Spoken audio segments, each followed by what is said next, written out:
How is it that Alex Jones knew? Was it just that he had a source? No, he said he called the remasking, the reinfection. He called this a long time ago because he was drawing on human wisdom, on what people passed on to the next generation that is not exactly factual knowledge.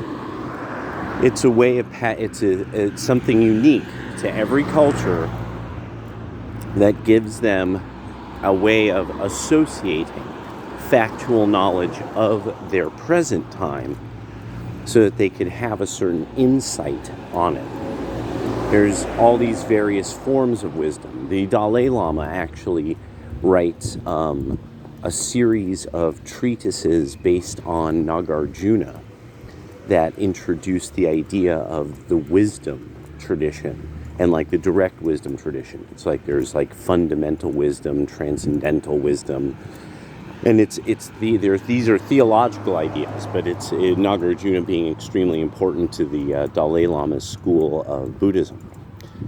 So every group of people has these various books like this. This is why with religious Judaism there's many books that are esteemed, not just the canonical, what we think of as the Bible, whether it's the Septuagint or the New International Version or whatever.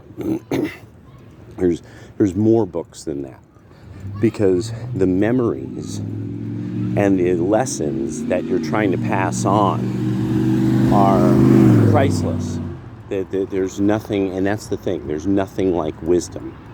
There's a reason why you find the left end of the culture 40, 50 years ago was particularly, that's where you start seeing especially a lot of writing sort of kind of culminating in the 90s to the 2000s of a lot of writing on quote unquote wisdom traditions, and there being really a market for it, and almost a permanent market for it. And so this idea of looking at myth and kind of schematics of, like various ways, the diagrams of like how the universe operated according to Gnostics, or all kinds of things, Confucian stuff, like say for an example, that would be the time Thomas Cleary comes into his, where he's writing tremendous amounts of translation of Taoist and Buddhist texts.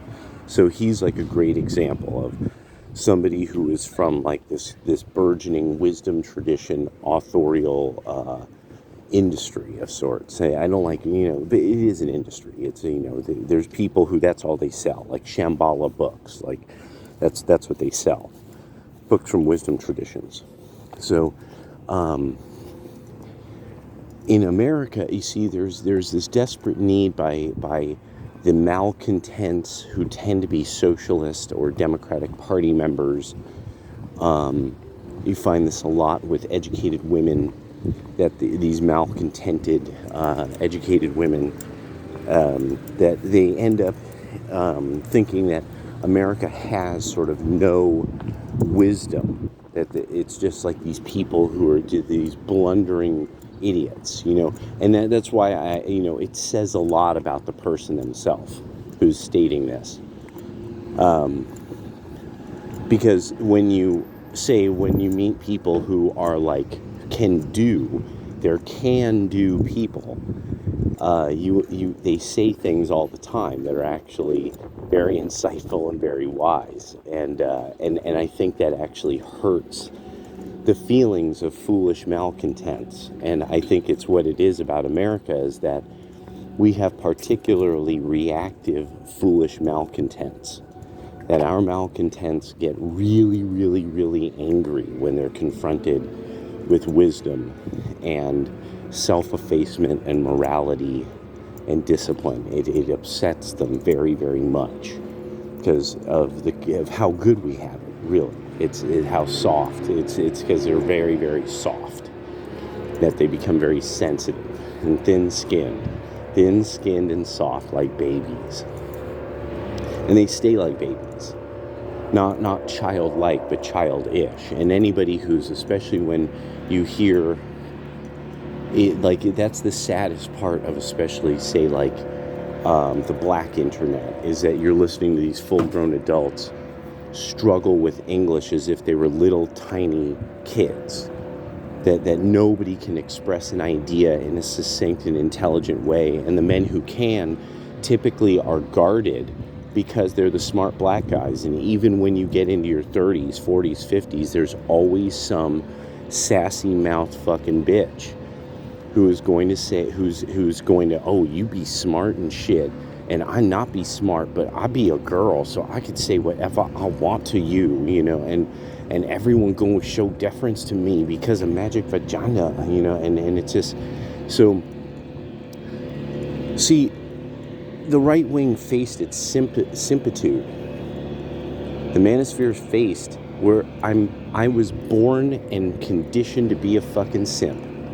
I was born and conditioned to be a hippie and a drug addict. And I want more than that from life. You know, God made me to be greater than a sinner. And that's the idea.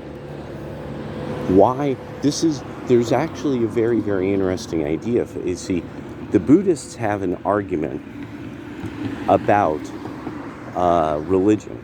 So when the Buddhists argue against God and all gods, they're like, well, why would you be educated then if at the end something decides everything? Because of the forgotten idea of theosis in Christianity, by most people in the West, that this is an idea they don't know about, that you rejoin God in the realm of eternity, one all moments in one forever.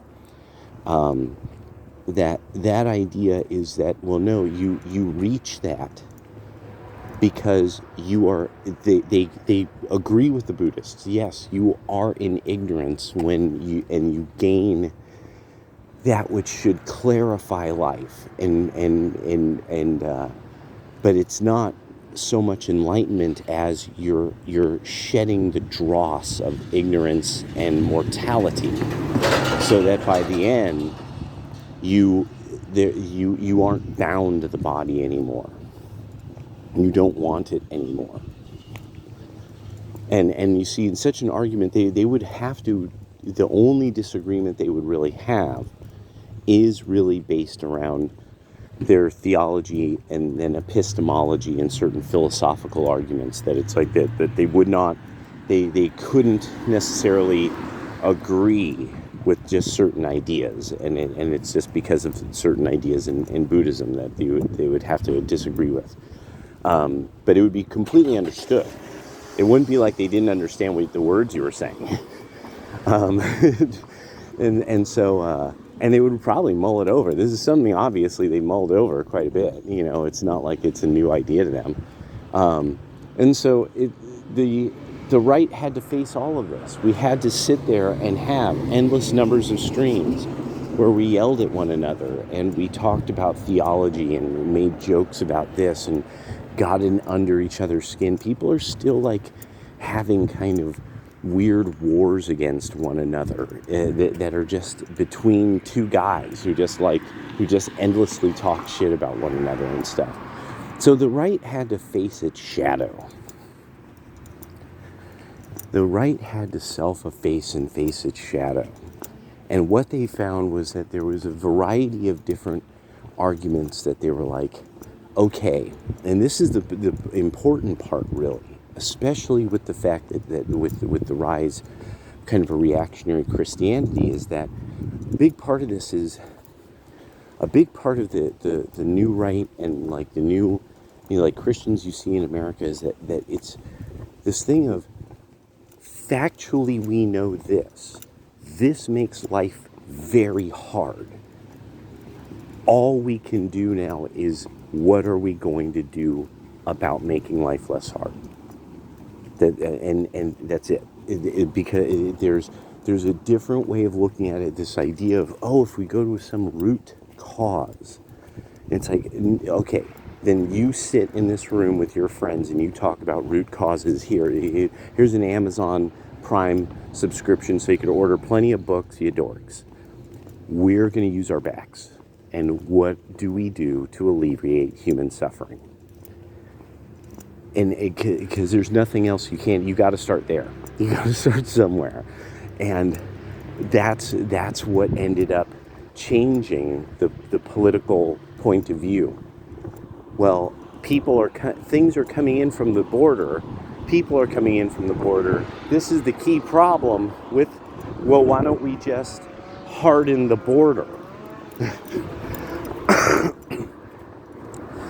And in doing something so reasonable, so utterly obvious, it confronts the shadow. And the shadow is the part of our society in industrial America, political America, that requires there being a steady flow of completely unknown numbers of laborers, of all kinds of people, it can be used in almost any way, shape, or form.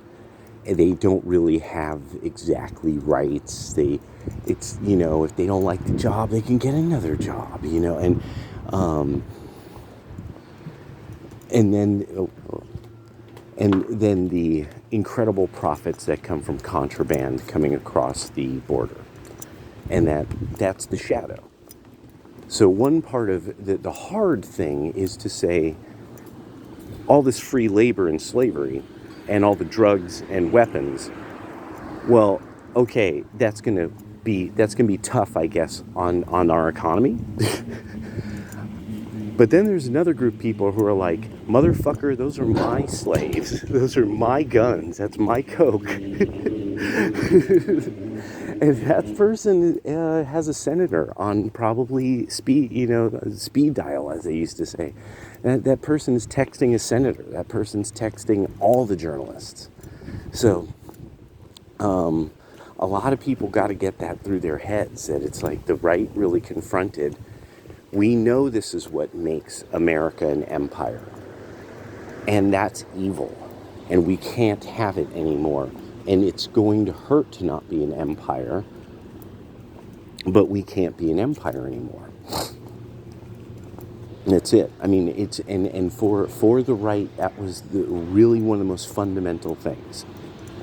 It's going to hurt to no longer be an empire. Almost no empire has just simply stopped being an empire. And there's almost no support for this from within the government itself, even though there's a bunch of people who say they don't want to be an empire. So it really is this matter of that we're also finding out. I mean, Democrats absolutely want to remain an empire. They want all the trappings and everything that comes from having imperial power over the world, and they can't confront that shadow.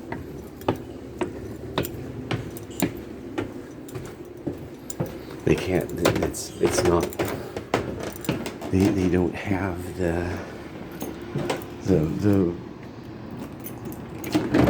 they don't have what it takes to confront the shadow.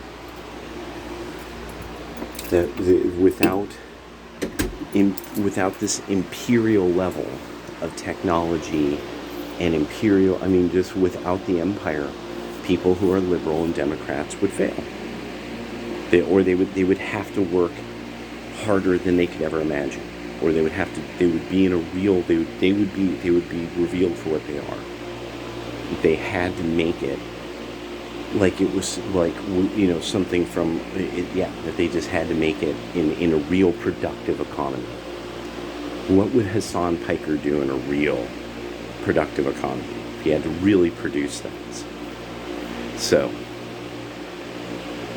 this is why Alex Jones can call things. This is why the right sees things ahead of time. This is why we weren't fooled.